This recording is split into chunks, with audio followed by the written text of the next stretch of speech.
Hi, mommies, daddies, guardians, and primary caregivers! I'm Dr. Tippy Sumpayco Tanchanco, a med mom, and this is Special Moments with Doc Tippy.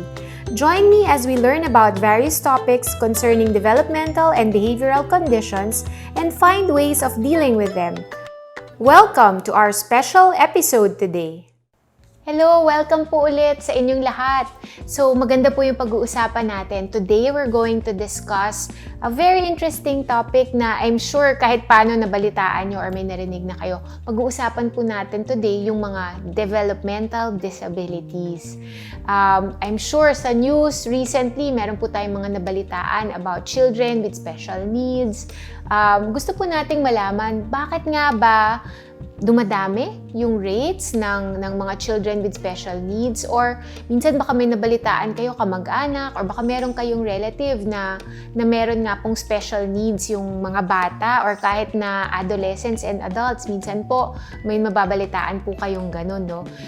And more, if you look at the data, they're saying that the prevalence of the different disabilities are actually increasing. Kung halimbawa, example po, kung titignan nyo ang autism, kung dati parang 1 in 2,000, ngayon umaabot 1 in 54 na daw po ang incidence or ang prevalence of autism, no?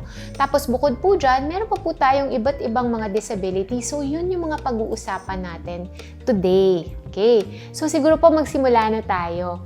Ang mga neurodevelopmental disabilities are a group of conditions that are attributable to a mental or physical impairment, or minsan po pwedeng sabay, both physical and mental.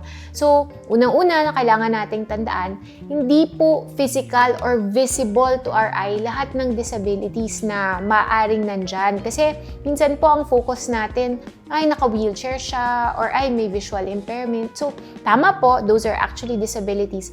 But, meron po tayong mga disabilities that are behavioral in nature and hindi po obvious sa unang pagtingin natin sa mga bata na meron silang ganitong kind of condition. Tinatawag po silang developmental disability kasi yung pong condition nila ay nagsistart mula sa kanilang pagkabata. Yung iba po, mula dun sa panahon na pinanganak sila, tuloy-tuloy po ito. A lot of times, lifelong condition po yung mga disabilities natin. And kaya po siya tinatawag na disability is because it will cause an impairment or it may cause a difficulty in the way that they function. The way they function in school, the way they will travel from their house to some other area, or the way they take care of themselves. So ito po yung mga areas na maaaring ma-affect kung merong disability ang isang individual. Now, sinasabi po nila, depende po sa mga records, no? Pero yung extrapolated data po ng WHO, there are about 7.5 million Filipinos who may have disability. So, medyo significant po talaga yung number na yon, no? So, maganda po, let's educate ourselves, let's make ourselves aware about the condition because that's the only way na mauintindihan natin sila, and eventually we will accept yung conditions po nila. Let me start off by talking about the 3 streams of development. Ito po yung according to Capute and Accardo. Meron po siyang parang triangle. Tapos dun sa triangle na yon, meron pong streams of development na makikita po dito, ito yung ginagawa nilang classification for the different types of disabilities. So una, meron yung motor development na tinitingnan natin. Pangalawa, meron tayo yung cognitive development. Kasama po dito yung mga language disorders dito sa cognitive development na to. And then yung pangatlo pong parang line and triangle, yung mga social behavioral development. So yung tatlong areas na yun, yung tatlong legs na yun ng triangle, yung titignan natin ngayon. So siguro po, let's start muna with yung mga concerns about motor development or yung mga disabilities na nandito sa motor development, ang main concerns po natin. So siguro, let's talk about the motor domain, yung motor development domain muna. Ang isang prototype na condition po dito na motor talaga yung na-affect, yung tinatawag natin na cerebral palsy. Kumbaga, ito po yung medyo mas mas konting severe side of the spectrum, no? Kasi meron naman po yung mga milder version ng affectation ng motor domain natin. Ito yung parang mga developmental coordination disorder. Ito yung pag mild lang po siya, makikita nyo minsan parang lampa lang sila or parang malambot ng konti, mabilis mapagod. Yun yung mga milder presentation po kung affected ang motor development.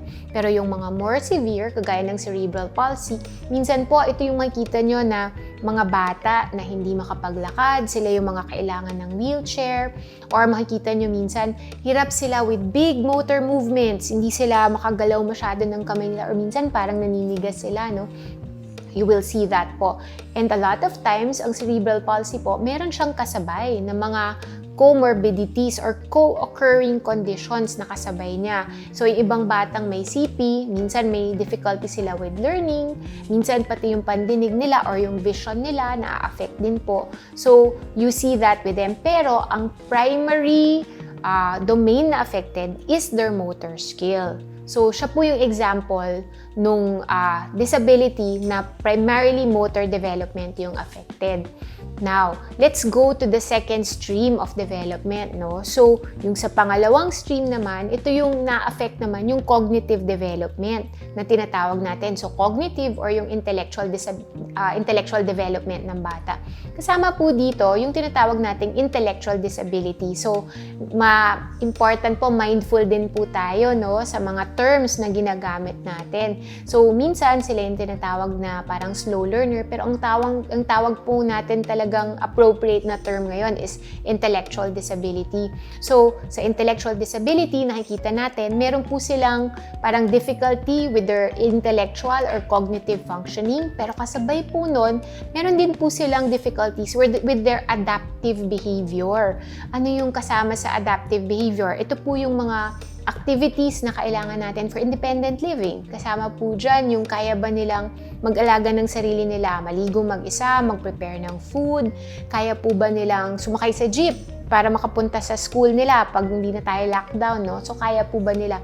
Or, yung later on, can they hold a job? Kaya ba nilang magtrabaho? Meron ba silang pagkakakitaan? So, yun yung mga tinitignan natin in terms of adaptive skills. If a person has intellectual disability, makikita po natin, hirap po siya dun sa mga areas na yan of daily functioning. When they're very young, sinasabi po, siguro yung iba sa inyo maririnig nyo yung term ng global developmental delay.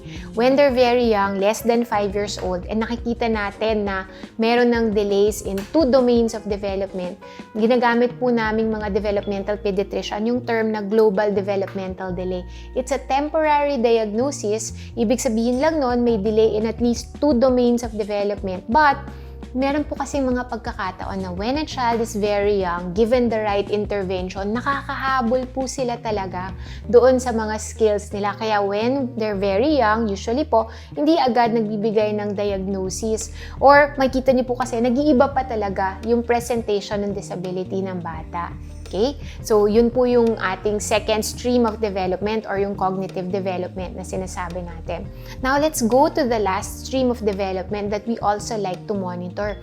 Ito po yung tinatawag na socio-behavioral development. Ito naman yung binabantayan natin, no? And there are some individuals na ito po yung main concern.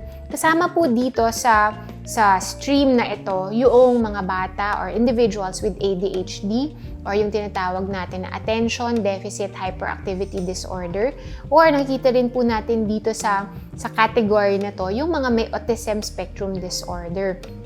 Ano yung makikita nating common na presentation? So, a lot of times, behaviors, yung nakikita po natin, halimbawa in ADHD, sila po yung very hyperactive, malikot sila, madaldal, minsan they can be inattentive, or halimbawa kausap mo, biglang, nalingon na. Iba na yung pinapansin nila, no? Or they can be very distracted with their environment. So, yun po yung nakikita natin sa ADHD. Or, part of that spectrum po, yung mga bata na merong autism spectrum disorder.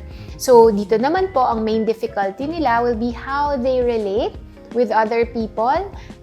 Medyo hirap po sila with social communication, so language is also parang affected, and a lot of times they have repetitive behavior. So, ito po yung mga nakikita nating disabilities at yun po yung parang framework na ginagamit natin, yung framework ni Accardo and Capute. Now, siguro, i-recap ko lang po, no? So, we actually talked about developmental disabilities and the three main streams of development that may be affected if a child has developmental disabilities. Makikita nyo po, marami tayong developmental disabilities na maaaring ma-encounter in children. Siguro po, importante lang, kailangan nating tandaan na number 1, no two kids are the same. So, halimbawa, sinabi nyo, makakita kayo ng isang bata na may ADHD, wala po yung exactly the same kid na parehong-pareho yung symptoms. Or halimbawa, sabihin nyo, ay wala siyang attention pag nag-aaral, pero not all the time kasi merong ibang activities na sobra naman siyang nakatutok. So, nakikita po natin yon. Tapos, important po, if we do recognize na meron pong disability ang bata, we need to intervene. Kailangan po nating matulungan itong batang to fill in the gaps in their development para po maging masaya sila sa mga ginagawa nila para maabot po nila yung true potential po nila. So, yun po ang role natin as caregivers, as mommies, daddies, lolas, or primary caregivers, no, of these children. We want to continue supporting these children. We want to identify the developmental disability so that we can give the children the intervention that they will truly benefit from. Okay, that's our topic for the day. Thank you for joining me today. If you have questions or comments, feel free to drop a note in the comment section below. And if you enjoyed this episode, don't forget to like it and share with your friends. You can also subscribe to our channel if you wish to learn more about this topic. Hope to see you again in our next episode. So this is Dr. Tippy, a med mom, thankful for the special moments that truly matter to us. Remember, every moment is special and should be cherished. Have a great day!